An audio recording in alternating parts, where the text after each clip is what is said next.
जब मैं एक ओआईसी, तो वहां पे फलस्तीनी डेलीगेशन खड़ा हो गया और वो कहता है कि जी इस कॉन्फ्रेंस का एजेंडा सिर्फ फलस्तीन होगा। ये कश्मीर कहाँ से बीच में आ गया, ये था उसका सवाल।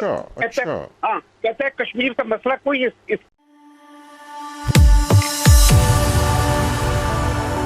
जय हिंद दोस्तों, मोदी देश में आपका स्वागत है।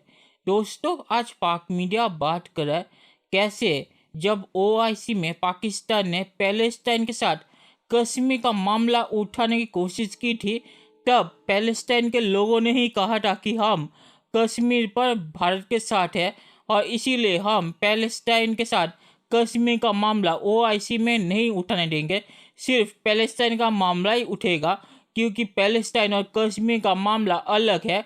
कश्मीर के साथ पैलेस्टाइन की तुलना नहीं की जा सकती।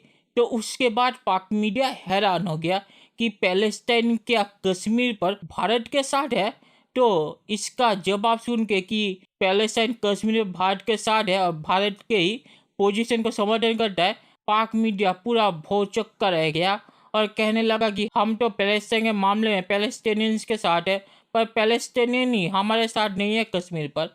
दोस्तों, ये वीडियो बहुत ही मजेदार है, तो इसे आप पूरा जरूर देखिएगा। तो चलिए और इंतजार न करके ये वीडियो देखते हैं। मुझे वो दिन याद है जब मैं एक ओआईसी की मीटिंग थी न्यूयॉर्क यूनाइटेड नेशंस में, और उसमें एक बात हो रही थी अगले एजेंडे की। तो वहां पे फलस्तीनी डेलीगेशन खड़ा हो गया और वो कहता है कि जी इस कॉन्फ्रेंस का एजेंडा सिर्फ फलस्तीन होगा। ये कश्मीर कहाँ से बीच में आ गया, ये था उसका सवाल। कहता है कश्मीर का मसला कोई यहाँ इतनी अहमियत नहीं रखता। तो मैंने फिर उस पर कहा था कि जब तक कश्मीर का मसला नहीं होगा तो ओआईसी की मीटिंग नहीं होगी। मैंने रखवाया। तो मकसद मेरा कहने का है, वो जो हमारे यहाँ लोग समझते नहीं है। हमारे यहाँ एक हमने तस्वर बना रखा है कि मुस्लिम उम्मा अरबों में कोई बंदा तस्लीम नहीं करता। वो हमसे पूछता है उम्मा का मतलब क्या होता है। कि उम्मा का तस्वर सिर्फ हमने अपने शेरों से लेकर उम्मा एक जहन में बिठा लिया है। तो फलस्तीनी अपने आप को मुसलमान नहीं समझते। मैं आपको बता दूं, फलस्तीनी जो है वो अपने आप को पैलेस्टीनियन समझते हैं। और ठीक है, उसमें मुसलमान भी हैं। तो जुल्म जो हो रहा है वो फलस्तीनी क्रिश्चियंस भी हैं, मुसलमान भी हैं और मजहब भी हैं। तो उसमें यहूदी भी फलस्तीनियन हैं। तो मकसद मेरा कहने का ये है कि हम अपने मालात, अपनी चीजों की तरतीब दुरुस्त कर लें। हम पहले अपनी तरतीब नजदीक की क्या और फिर क्या। कोई बैलेंस नहीं रखा कि अपनी जो असलियत है कश्मीरियों का ख्याल रखिए कि हमने कश्मीर के लिए क्या किया, कश्मीर के लिए क्या किया। ठीक है सर, फलस्तीन के लिए आवाज बुलंद करें। पहले तो कश्मीर के लिए। बहुत शुक्रिया शमशाद साहब, thank you very much sir, बहुत शुक्रिया। अगर लाइन पे रहे शमशाद साहब तो बेहतर है। दो चीजें हैं मुझे रिस्पॉन्स। शमशाद साहब आप लाइन पर है सर? हाँ बताइए। ये सॉरी जाफर साहब कुछ कहना चाह रहे हैं। शमशाद साहब ने एक बात की है, मैं सुन रहा था लेकिन डिस्ट्रप्शन शायद आप मैं उसको रिकॉर्ड कर दूं। वो कह रहे हैं कि न्यूयॉर्क के अंदर ओआईसी के इजलास में फलस्तीनी नुमाइंदा खड़ा हो गया और उसने कहा कि कश्मीर पे बात नहीं हो सकती, सिर्फ फलस्तीन पे होगी। तो वो फिर उन्होंने कहा कि मैंने उसको समझाया। बहुत पुरानी बात कर रहा हूँ, बहुत पुरानी बात कर रहे हैं। वो कह रहे हैं कि कश्मीर को आपकी तरजीहात में कश्मीर पहले होना चाहिए। मैं दो तरजीहात में कश्मीर पहले होना चाहिए, ये बात दुरुस्त है। एक तो जो उन्होंने कहा ना, कौन सी पार्लियामेंट, कौन सी असेंबली और करप्ट सियासतदान। हाँ, ये थोड़ी सी शमशाद साहब, ये वही असेंबली है जिसका सरबरा, जो हुकूमत जिसने आपको रिक्रूट किया और आपने जिंदगी भर जिस रियासत की मुलाजमत की, वो इसी असेंबली के बनाए हुए कवानीन से थी। और ये वही असेंबली है जो हर साल बजट पास करती है और आपके अकाउंट में 1 तारीख को पेंशन आती है। इस असेंबली का सरबरा जो वजीर आजम था और वजीर था जो, वो आपकी मरात डिसाइड करता था। आपको बंगला दिया, आपको कार दी, आपको घर दिया, ये सारी चीजें इसी असेंबली ने दी। आप इसी के लिए काम करते रहे। ये जो बाबू लोग टाई सूट पहन के और आज दर्स देने आ जाते हैं, और शुरू कहां से होते हैं? असेंबली से। इन्हें पता है कि वो असेंबली क्या है और ये उसके मुलाजिम रहे हैं। और इन्हें पता है कि ये अभी जो कह रहे थे करप्ट सियासतदान, ये खुद क्या करते रहे हैं। सारी दुनिया के अंदर उन्होंने नौकरी की, किस बिहाफ पे की? वो रूल्स रेगुलेशन कौन बनाता था? कौन इन्हें वो जिम्मेदारी सौंपता था? अगर ये असेंबली इतनी बुरी थी और सियासतदान, तो उनके मतहत क्यों काम करते रहे? आप कोई और काम ढूंढते। स्वीपिंग स्टेटमेंट नहीं देनी चाहिए थी। नहीं, देखे ना, ऐसी है बात नहीं है। यही असेंबली लेकिन यही है चीज़ जो है, हर वो साल बजट बनाती है, यही असेंबली है जो अवाम के टैक्स का पैसा खर्च करती है, यही असेंबली है जिसने 13 सर वो से ये भी तो है ना कि यही असेंबली है जहां सारे एक दूसरे को चोर के आते हैं। चलिए दोस्तों, इस वीडियो पे बात करते हैं।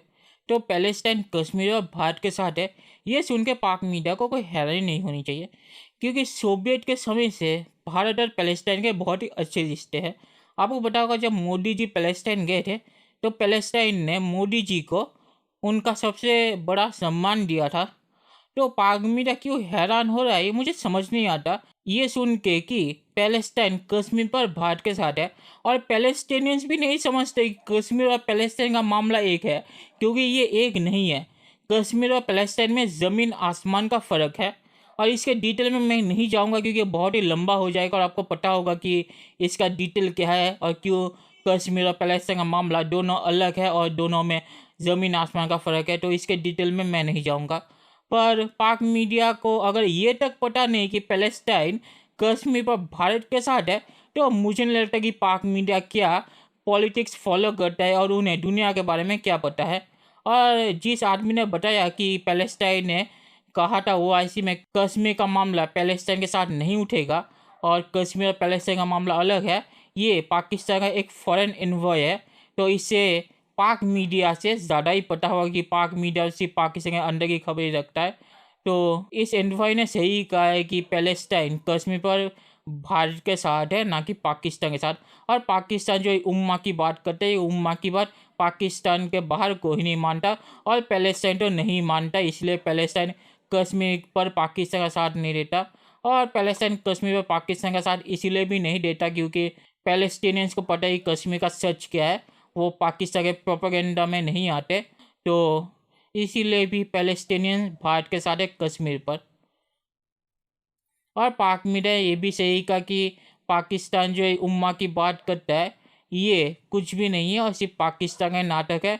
कोई भी देश उम्मा के चक्कर में पाकिस्तान के साथ आके अमेरिका या वो जैसा करना चाहते हैं चीन के साथ मिलके इसराइल के खिलाफ खड़े नहीं होंगे। और इसीलिए भी सऊदी अरेबिया ने भी फ्रांस के खिलाफ कुछ नहीं किया, और टर्की भी निकल गया बाजू से, जो पाकिस्तान के साथ मिलके कह रहे थे कि हम फ्रांस के खिलाफ खड़े होंगे। तो ये उम्मा की बात सिर्फ पाकिस्तान ही करता है, कोई और देश नहीं करता, मतलब कि अरब देश। तो ये पाकिस्तानी फॉरेन एनवॉय ने जो अभी रिटायर हो गया है, उन्होंने सही कहा कि इस उम्मा की बात सिर्फ पाकिस्तान में ही चलती है, अरब देशों में ये कोई नहीं मानता। और आखिर में मैं ये कहूँगा कि पाक मीडिया के नेता ने जो कहा है कि ये जो पाकिस्तान के ब्यूरोक्रेट से रिटायर हो गए हैं, ये सिर्फ पाकिस्तानी नेताओं को टारगेट करता है, पाकिस्तानी नेताओं को ही करप्ट कहता है। ये पाकिस्तानी सेना के खिलाफ कुछ नहीं कह पाते, और पाकिस्तानी सेना के खिलाफ कहने की इनकी हिम्मत नहीं होती। तो ये बात सही है, क्योंकि पाकिस्तानी सेना के खिलाफ पाकिस्तान में कोई भी कुछ नहीं कह सकता। और आपको पता होगी कि अभी पाकिस्तानी पत्रकारों के साथ क्या हो रहा है, और हामिद मीर के साथ क्या हुआ था जब उन्होंने पाकिस्तानी सेना के खिलाफ बोलने की कोशिश की थी। तो ये पाकिस्तानी नेता ने सही कहा कि पाकिस्तानी ब्यूरोक्रेट्स सिर्फ पाकिस्तानी नेताओं की गाली दे सकते हैं, पाकिस्तानी सेना के सामने इनकी बोलती बंद हो जाती है, और पाकिस्तानी सेना के ऊपर एक कुछ नहीं बोल पाते। तो ये पाकिस्तानी नेता ने सही कहा है। तो चलिए देखते हैं कि फ्यूचर में क्या होता है। दोस्तों, वीडियो देखने के लिए बहुत बहुत शुक्रिया, और हमारे चैनल को सब्सक्राइब करना मत भूलिएगा। Thank you very much.